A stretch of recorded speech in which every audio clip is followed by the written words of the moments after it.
Nathan in Ontario, Canada asks, people like Nigel Farage advocate Greece exiting the euro, going back to the drachma, and devaluing the currency to get away from the economic prison of the euro.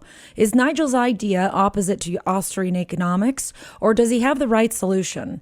Which is worse for private enterprise, extreme austerity or a devalued currency? Well, devaluing their currency and returning to the drachma is not going to be a panacea. A lot of it would depend on what the Greek government did once it left the Eurozone. If it simply printed drachma to continue to fund a bloated social welfare state, I think that it would be even worse for Greece if they left the Eurozone.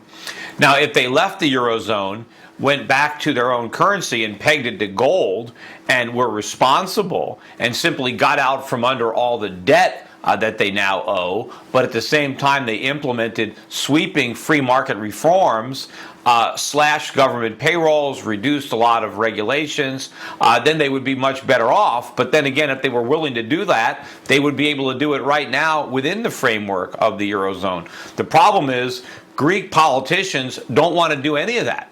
They're looking for a way to stay in the Eurozone and make Europeans, or particularly the Germans, subsidize their welfare state.